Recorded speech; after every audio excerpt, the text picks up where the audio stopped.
Welcome to the In All Things podcast. Here, we talk about everything from friendship and personalities to contentment and faith. Our goal? To encourage you to seek Christ in all things. Hey, how's it going? I'm your host, Sierra. Let's imagine you're in my living room and dive into real conversation. Hey everyone, welcome back to the second episode of this guest series that I am doing on the topic of marriage.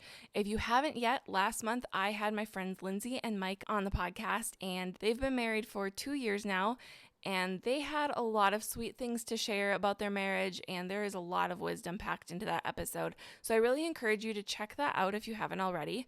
Today, I'm really excited to bring on my friends Jared and Beth. I actually work with Jared. He is my manager, and it was such a gift to have him and his wife Beth on today's episode.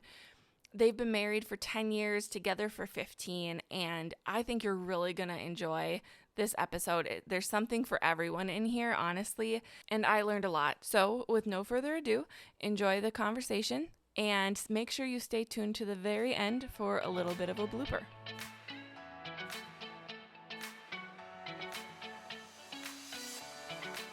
Hi, Jared and Beth. Welcome to the In All Things podcast. I'm so excited to have you here today. Hi, Sierra. Thank you for having us. Hi, Sierra. Thanks for having us. We're really looking forward to this. Great. I'm so excited. Well, just to start out, can you guys just introduce yourselves individually first? Okay. Yep. I'm Beth, and I'm my first podcast episode. Not the first one I've ever listened to. I love listening to podcasts, but this is the first podcast I've ever been on, so I feel honored, Sierra. Oh, good. Jared, last name Snyder. My wife, Beth, just talked, and we have a family of 5, Simon being the oldest, Davis, and Caleb.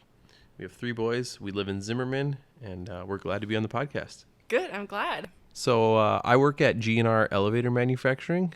Some of you might know a little bit about our company. That's where Sierra works. Me and Sierra work together every day, all day long. He clearly loves it so much.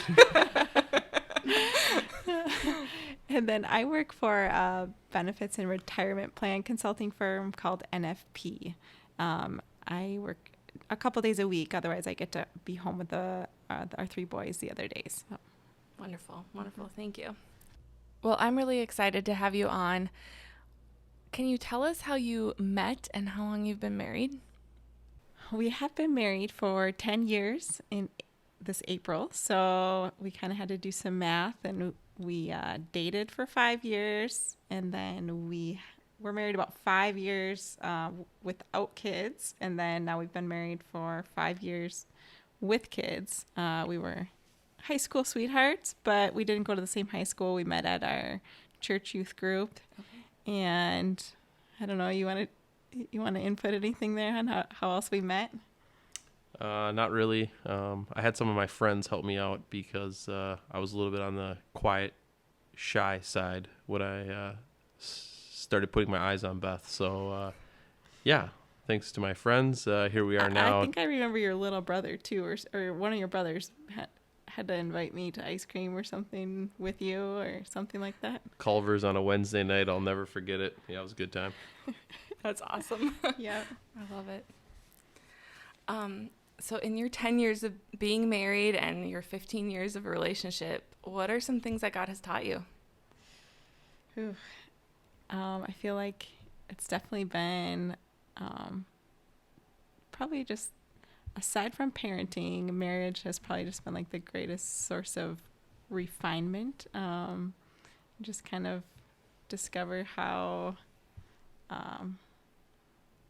messed up your own heart can be in trying to live out daily life with somebody who's different from you, but then at the same time, you're kind of called to live as one. So that's probably the biggest thing, is just you live alongside somebody, you have a lot of fun, but then you also see a lot more of your own sin in that. I would say it's just definitely,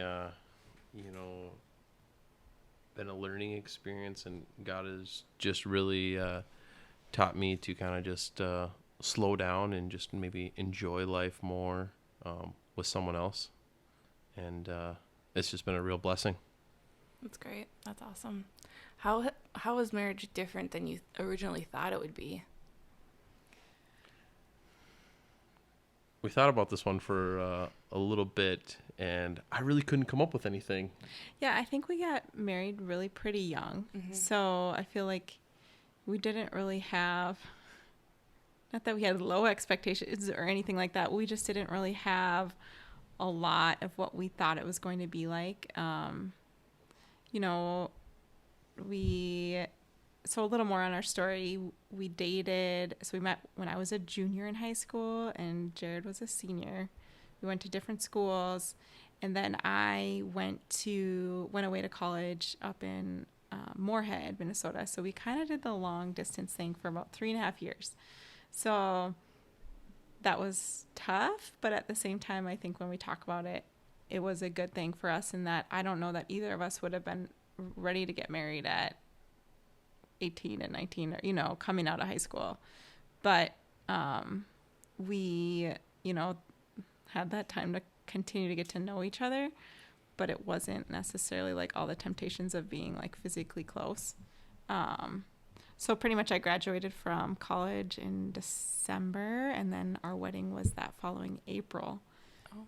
And so I guess we're glad it was a short engagement. I mean, it felt like fast to graduate and then get married 4 months later. But at that point, I feel like we knew we wanted to commit our lives to each other, and we were pretty much glad that there were not any more months in between that. So with everything going on in the world lately, I feel like with anyone that's had to reschedule weddings or anything like that, I'm just right. like, oh, that's so hard. I would just want to get it done. But yeah, so I feel like because we were young, 21, 22, we didn't really have, Didn't really have any type of certain expectations or not. Yeah. Sure. We both grew up in the church. My parents are still married, and Jared's parents were divorced. So I feel like we came from two different kind of experiences there. So we kind of knew we were going into it with different experiences. But it's been fun. How has marriage changed since kids have come along? And what would you say to married couples that don't have kids yet? I think it definitely lessens the time and energy that you have for each other. So as a result, it requires a lot more intentionality. And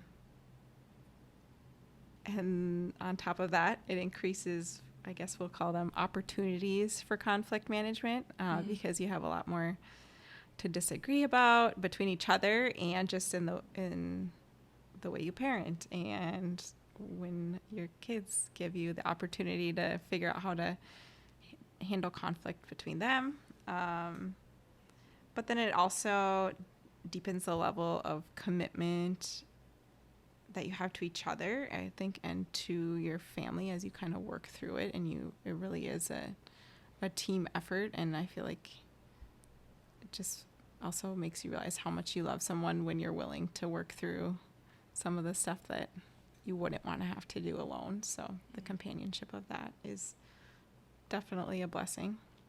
I would say for me, it changes like your busyness in life. If you thought you were busy before you had kids, it's a whole different ball game now. Just from a standpoint of getting sleep. We have 3 kids under the age of 6. I would say my wife is up 6 out of the 7 days a week. When most people are sleeping, she's getting up with one of them. Somebody needs a drink, or someone needs to go to the bathroom, or somebody's crying, or our youngest is not 1 yet. So, it's just a lot, and it really keeps you very, very busy, but busy from a different perspective. That is a lot.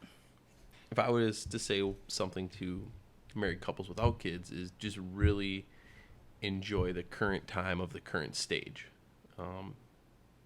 That's the stage you're in. Really embrace it. Do things together now that once you have kids, you're not going to be able to do, or they're going to be a lot more difficult to do. For example, we love to go out to eat for dinner all the time before we had kids. But now we still love to go out to eat, but it's a lot more difficult. Somebody spilled their water, or somebody doesn't want to eat this, or somebody doesn't want to eat that. And it takes a nice, relaxing, enjoyable evening and turns it into a very stressful, dramatic, people screaming evening. Not always, but a lot of times. But most of the time. But then when you do get to go out, just the two of us, you kind of enjoy it more because it's not an every day, every week kind of thing. Turns it into more of a special occasion. Yeah. That's awesome. What would you say is the best piece of marriage advice that you've ever been given? I kind of thought of two different things. One of them, I couldn't tell you who told us this before getting married, but just like the don't keep score, and that realize if you are keeping score, that you're on the same team.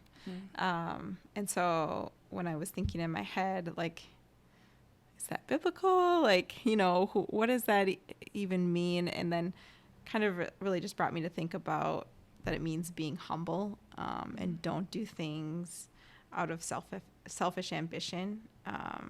So I just brought me to like Philippians 2:8-10, where it just says that Jesus humbled himself to death on a cross. And so it's just like a daily humbling of yourself to love someone, to lay down your own priorities to help support them, to serve them.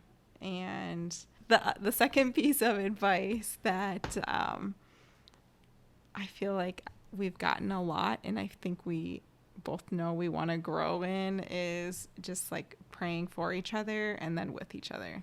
I think that's one thing, we'll try to kind of get in a rhythm of it, and then we kind of fall off the wagon. But I think it's something I would like to commit to more as a wife, and praying for my husband, and then, just being committed to praying together as well. So important. The one piece of advice that always comes to mind for me is never go to bed angry. I feel like it's one of the most common things you hear, and you hear it often, but it does make a huge difference.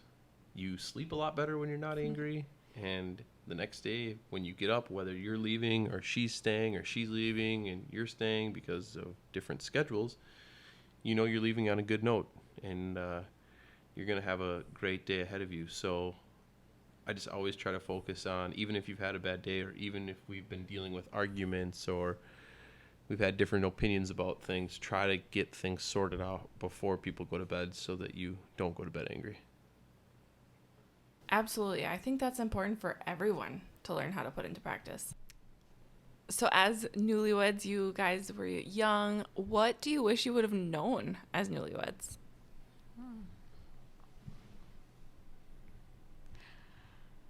I think now that we're 10 years into it, we've just really come to realize the importance of community and having like-minded Christian couples, whether they're at the same stage, young families, or kind of a step ahead, or, or younger kids than you do, or no kids. Like, it's just important to be in community with people that are kind of in a similar stage of life, that are for you, that are for your marriage, that want to like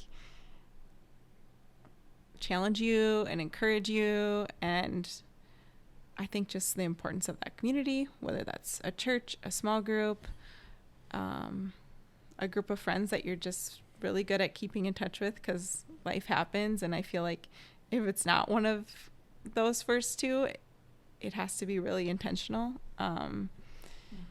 because I feel like just with a new phase of life, when you step into marriage, your life is different than from when you were single. And so it's just finding a community that wants to just support you in that. And I guess where you both have friendships and can uphold each other in that. And I guess we've been, feel very blessed in the friends that he's provided us. And I definitely think like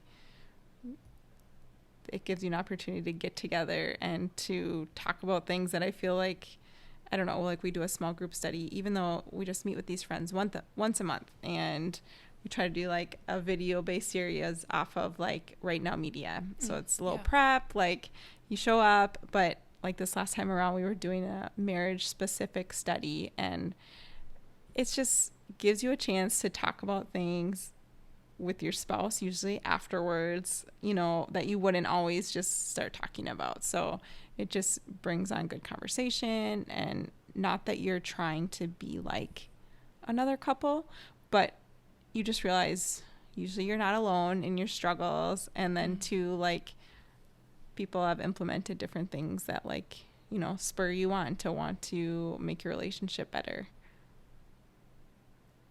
I second everything that she just said. Everything. Pretty much. I really enjoy our community group that we have. The one that she was mentioning there. It's a group, mostly my friends from high school and their wives that Beth came into this group, and now they're her friends.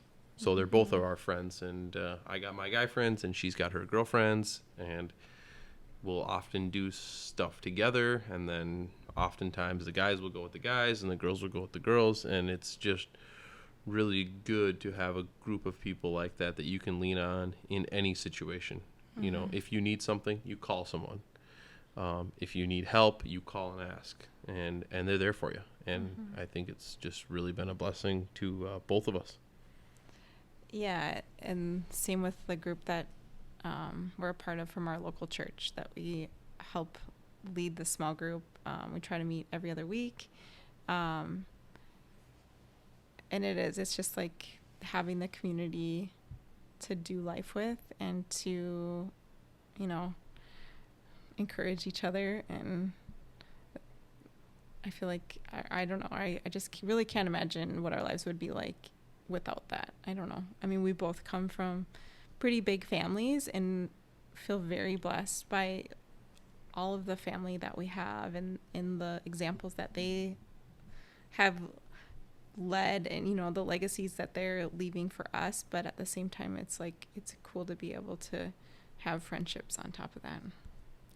Yeah, that's so great. I feel like not even intentionally, but community has come up on this podcast so much because it is so vital to believers' lives. Yeah. Whether, no matter what stage you're in life, but I can see that, especially when you're married, like that is important to have that outside community too. Because sometimes I'm not married, but I feel like it could be easy to just like form your own little mini community and then not often go outside of that. But that's not always the healthiest thing either. Yeah, there's definitely like it requires vulnerability, probably the same way, as it did as single people. Like you can't, once you get to know people, especially when you're married and the vulnerability is just, they know a lot about you and they know, your faults, and they still choose to, be there for you. So I feel like it's that, but kind of at the next ring, like letting people in outside of your family too and they can encourage you in that state. Yeah, that's great. Well, as I mentioned, I kind of like to have this podcast be for everybody, no matter what stage you're at. And so if you could give a piece of advice to single people who are hoping for marriage one day, what would you tell them? Be patient. Don't settle for less. Set your standards very high. The right time will come. Those would be like my little tidbits.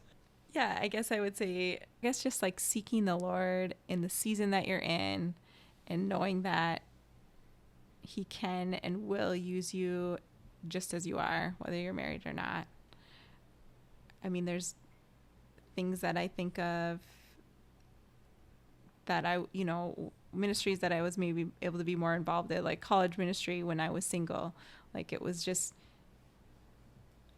looked different than the ministry that I'm able to do now, like as a married woman, like with 3 kids. Like, you know, there's Sure. definitely days where you think, do I have a ministry? And then you look at your family and you say like, okay, like, yes, Lord, even if I don't leave the home today, this is still my ministry.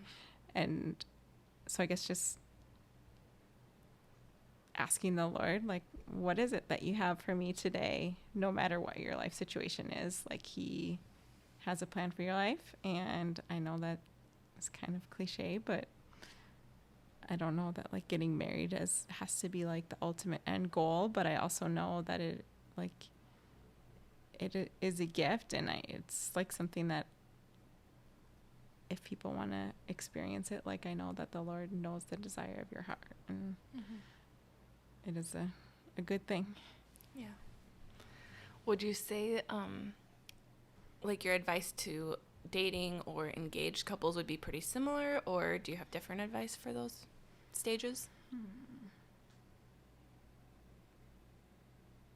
Yeah, Jared before kind of mentioned like be patient, but then at the same time what we were kind of saying before, like don't be so patient like when it comes to like the engaged season. Like if you can not make that super long, it's a hard like season, because you're like, you know, you're committed to that person but you're not married yet, so it's like, okay, that I just remember that being, you know, a hard line to like walk. So I guess the only thing there would be, if you can plan to keep your engagement short. I feel like if once you know you're committed, like go for it.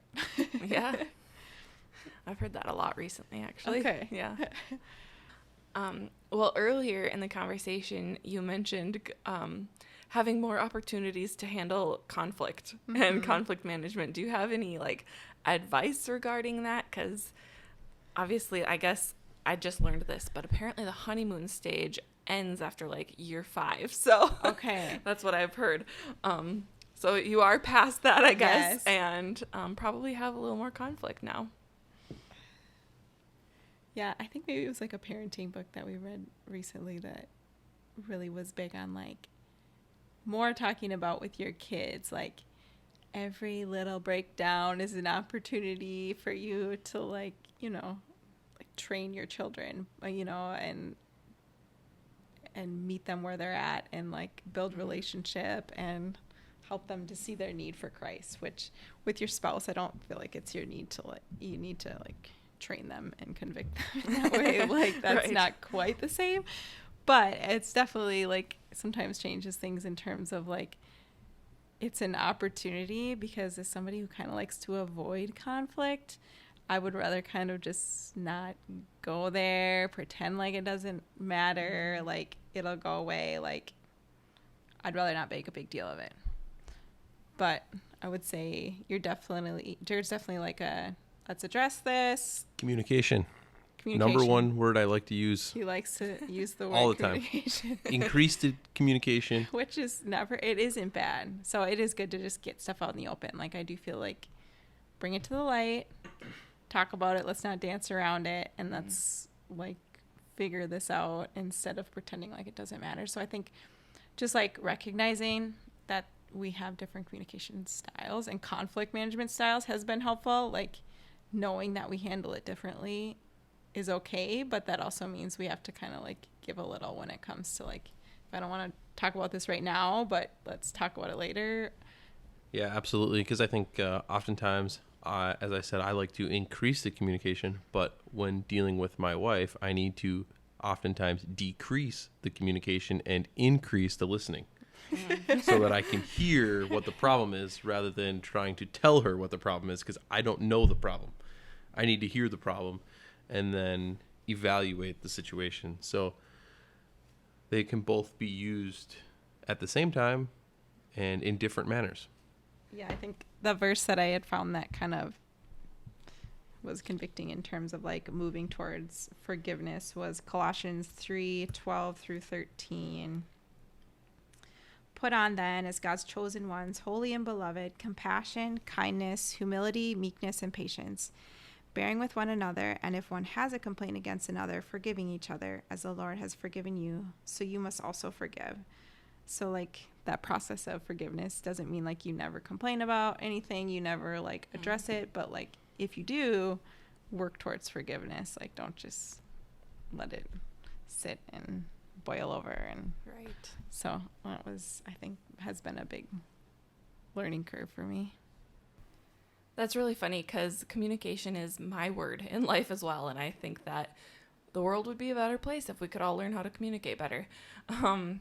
But yeah, forgiveness is such a difficult thing sometimes, and it's something we all need to learn how to work on. So also in your 10 years of marriage, have you had to walk through difficult seasons together? Sometimes that answer, sometimes people don't have to, but I guess my question is, have you ever had to, and what did you learn through that process? I would say the most difficult season that we've been through together and kind of as a family is 3 years ago. I broke my leg. I suffered tibial plateau fracture, and I was stuck in the basement, which now this doesn't seem like a long time with the whole COVID restrictions, but for 12 days, which felt like forever for me, I was in the basement before my first surgery on a lot of pain medication. I couldn't get up on my own. I couldn't use the bathroom on my own.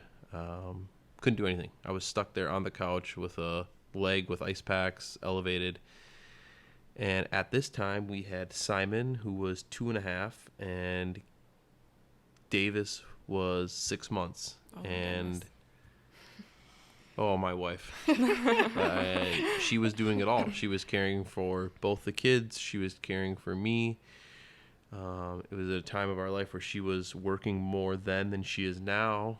And what did that look like? And yeah, it was really a challenge for us, because normally I am very hands-on and very helpful at home. He doesn't usually like to sit still for too long. I don't like to sit back and watch it happen. I want to make it happen. And during this time, it was a real challenge for us, from helping take care of the kids to even the simple things like take the garbage out, which obviously my wife can do that. She's more than capable. But she was really adjusting to what we had to deal with for those first 12 days. And then it got significantly better, but it still did take a long time. I was out of work for 12 weeks. I spent a lot of that time at home. I was able to do some stuff on my own, but not a lot. Had a couple surgeries, had a bunch of physical therapy appointments, and it was an adjustment for us. We leaned on each other. My wife went above and beyond the call of duty, along with her parents and my parents, and a lot of friends helped us out. Friends. We had food. We had people bringing us meals. I'm pretty sure your brother vacuumed our floors at one point. Like, it's just, again, just those times when you realize that, like, you need community. And I mean, I definitely did not do it all. Like, there were people that were helping us out, and it just, I mean, this also, was in the midst of, my sister-in-law's, like, diagnosis with cancer. And so, this was hard, but we also, like, knew that there were other people walking really hard things too. So it was kind of like, like on moments when I wanted to feel bad for myself or him, stuck there, it was just kind of like this perspective of like, okay, like he's called us to walk through these hard things together.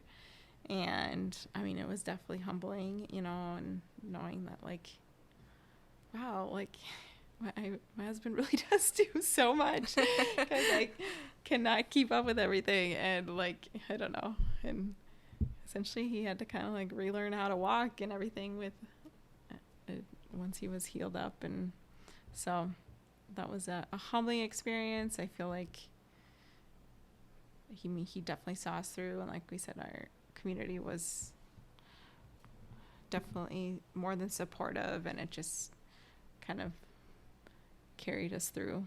So that was hard but good. Now that we're past it, I wouldn't wish for it again or anything like that, but at the same time, I don't know that I would change it. So that is a lot. That's a lot to handle. But as you were telling the story, I was hearing humility, like, as you were telling it, because you had to take on a lot, you know, and you had to learn how to sit still, Jared, you know, at least for a small bit of time. But even just sometimes it's hard to accept help too, like whether it be from your wife or whether it be from extra family, and that's helping. So that's really cool to like see how God worked through that. Do you have any like recommended resources pertaining to marriage? Maybe it's a podcast that you listen to or a book. So one thing that kind of rolls off of our story that we just told, we went, I was not able to drive actually. This was probably 3 or 4 months maybe after I broke my leg. We were already signed up for what they call a weekend to remember. It's a marriage conference. It was in Madison, Wisconsin. Someone else had gifted it to us, and we thought, yeah, we'll go. You like 2 night stay at a hotel. You sit through some group teachings. There was some individual teaching. It was just going to be a nice little way to get away, and we had people lined up to watch the kids. I break my leg. This deal comes back around, and it's like, are we still going? Well, she loads me up in the back seat of the car. Here we go, Zimmerman to Madison, Wisconsin. I backseat drove the whole way, and yeah, it was really something. But looking back at it now, I think that the season that we were in right then, and to be able to go to this conference, I think it was really a blessing looking back. I think we were able to learn a lot.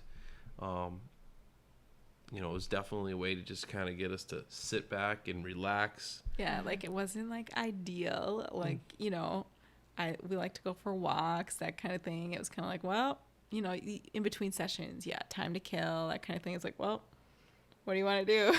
I think we were like going back to the room to like get ice packs to put them on my leg. Yeah, we would go because I was still on crutches. Yeah, so it's it just, but it was still good. You know what I mean? To commit to like learning together, and again, just like opportunities to talk about things that we just don't always talk about unless you're kind of prompted to think about them. So something like that, like a weekend to remember, that was a good thing.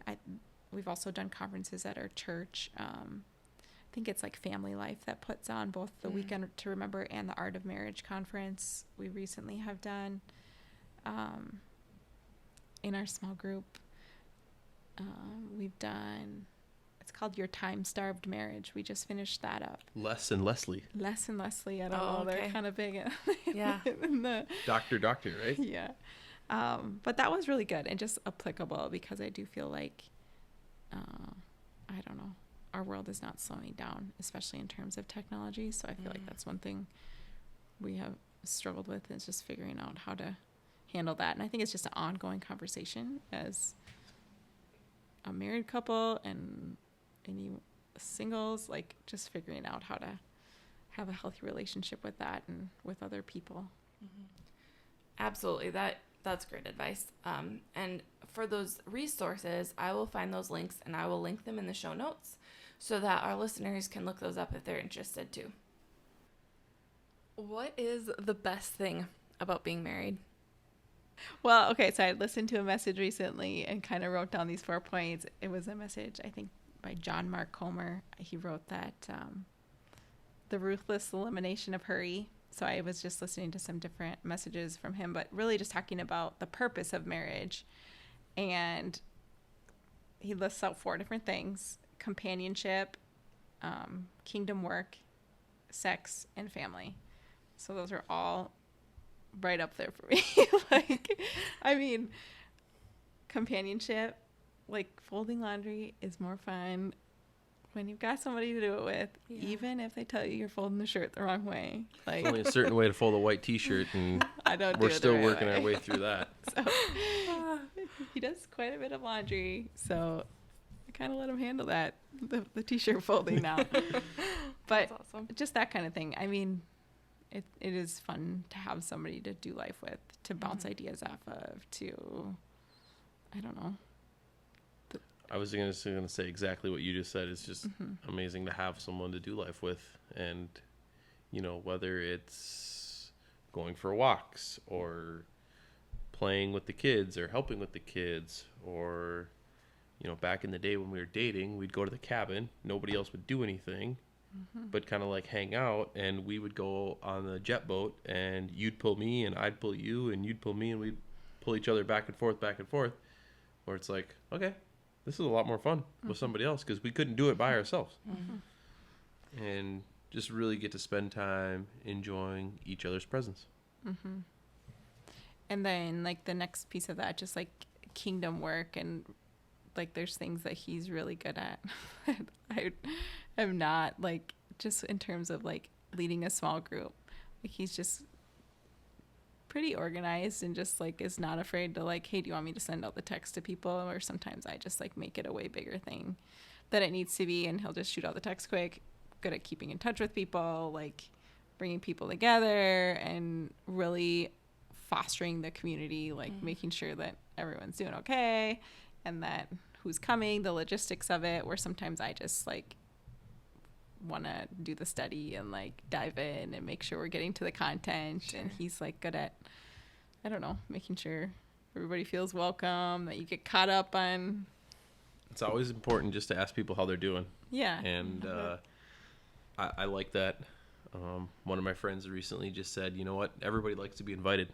And I've been starting to use that phrase now because it does mean a lot to people, and sometimes even if I know people are busy, you know what, I'm just going to invite you anyways, because you want to know what, the next time it comes around, maybe you'll return the favor on something that maybe you thought I would like to do. So I love including people. I want everybody to be involved. I want everyone to be invited. Which is, I feel like, a good quality, because sometimes I'm like, oh, I don't want to like impose on them. I don't know if they'll really like it. Like, just think through it too much. So it's fun to have somebody who's just like, yeah. What's the worst thing? The worst thing they're gonna say is no. Yeah. And then when they say no, then we'll just say at least we asked them. Everybody likes to be invited. Yeah, Jared, I feel like I can see that at work, that you're good at that, like inviting people to go do things. Like I know earlier this summer you invited me to join a few of you guys and have brats, and that was just fun. It was fun to sit around in the shop and just be included in that. So yeah, he's good at that. It can go both ways sometimes, because sometimes if you invite the people and then you forgot to invite somebody else, it might come back to haunt you. But you just let it roll off your back and keep moving. Just keep going. Well, I know. I don't think that. I mean, there's usually not a lot of pressure in that. I'm just saying, like, you're good at, I don't know, reaching out, creating community. Or sometimes I like doing that, but sometimes as a more introverted person, I'm just kind of like, ooh, I don't know how that'll go. Like, so you just roll with it. that's awesome. So I guess just that kingdom work, that you can do it together, that, my weaknesses are usually his strengths, and we kind of, I don't know, definitely still have a lot of room for growth there. And I mean, like the small group that we lead, I don't think that either of us feel really qualified. Far from qualified. So it's definitely one of those things where it's like, but we've like experienced really, I mean, blessing through it, and it's grown us. I feel like anytime that you step out in obedience in that way, like he grows you and teaches you as you go. He doesn't expect for perfection, so it's been good.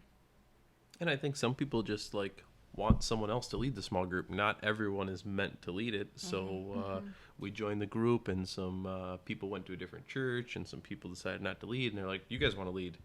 And we both kind of looked at each other like, I don't know, but I guess we'll try it. And we've gained some good friendships off of it, which is really fun too. People that we're able to enjoy life together with as well. Makes it a lot more fun. So companionship, kingdom work, and getting to do it together, and then sex and family. I feel like those ones are kind of self-explanatory. I don't think we need to elaborate on those anymore. But our families both live close. They're very helpful to us when it comes to the kids. But sometimes there is a point where, you you just got to say no. And, you know, Be your own little family. we got to be our own little family.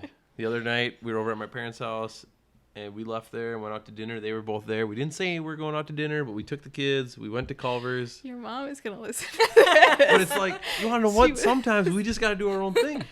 And that's hard for some people to understand sometimes, because most of the time that's not the case.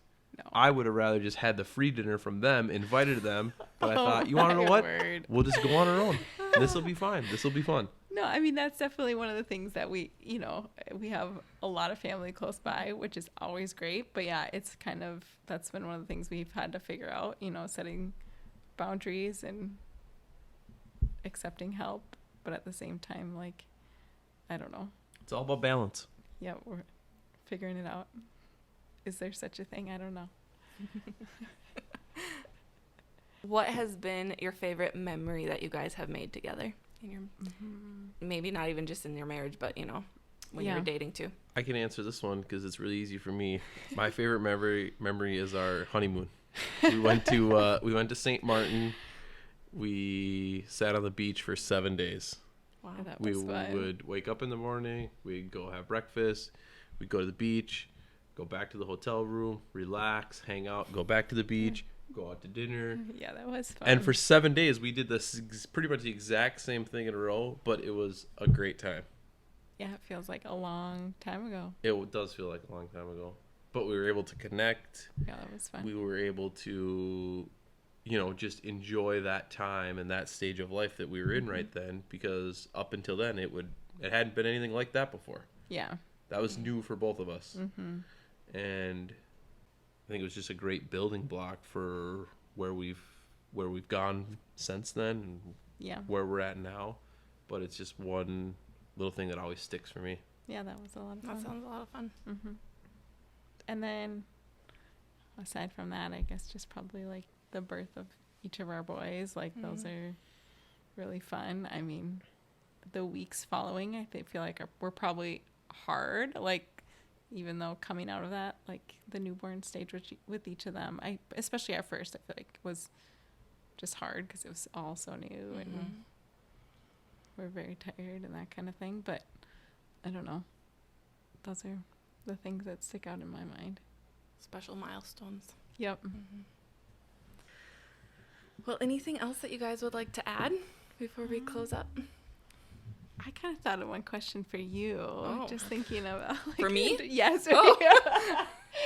Is this allowed in the podcast? Yeah, Are we no, allowed you to can ask strike this if the... you want. Just like, what is one thing that married couples can do to love it on and encourage singles? I would say, like, just welcome them into your families. I've really noticed this from my married friends. It means so much to me when they, like, invite me over and let me just be a part of their family, you know, because it's not really a secret that I would like that someday. And to just be, you know, it's fun to hang out with my girlfriends who are married and have that time too. But like even just this past weekend, one of my friends, we went out and went kayaking for a little bit. And then she has a new baby, a few months old. And I got to go hang out with him, get the baby snuggles. Yep. And after he went to bed, I got to stay and just play a game with her and her husband. And so it was this, you know, it's just fun to be welcomed in and treated like, oh, I can still actually be with married people, you know? Yes. And instead of being like ostracized and, oh, you're not married, so I'm not going to hang out with you, you know, that type of thing. That's something that I really noticed. And I have a few married friends, and each of them are really good at that. So That's awesome. yeah. Thank you for asking. Not that I want to make a point or anything, but that kind of goes back to what I was talking about. Everybody likes to be included. Everybody likes to be invited. Yeah. I think it's absolutely. important. Yeah, just You don't want to look back later and say, oh, man, well, I wish we would have done this, or I wish we could have done that. Everybody wants to be part of a group. Everybody wants to be included. Yeah. Everybody. I think is looking for community. Yeah. Yeah. And that's what it also goes back to, is the community part. And everybody has, you know, I've said this on the podcast before, but like everybody has something to add to everybody's life. You know, it doesn't matter what stage you're in. Yeah. But like, everyone can learn Yeah. something from everyone. So Totally. yeah, thanks for asking that. Mm-hmm. Well, thank you guys, both of you, for being on today. I loved our conversation, and I appreciate you coming on the podcast. Thank you. Yeah, this was fun. Yeah. We stayed up way too late last night preparing. Nothing like doing it last minute, but yeah, thanks for having us, Sierra. Yep. Yeah. Thank you, Sierra. Thank you.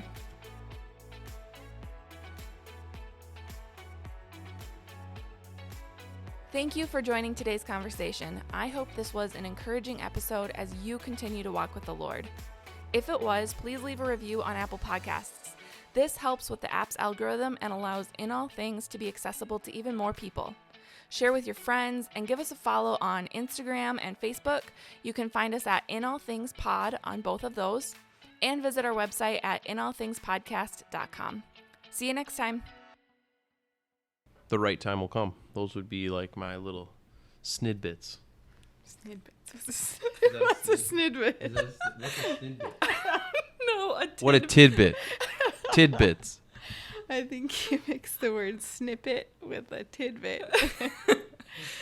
Snidbit. It's all right.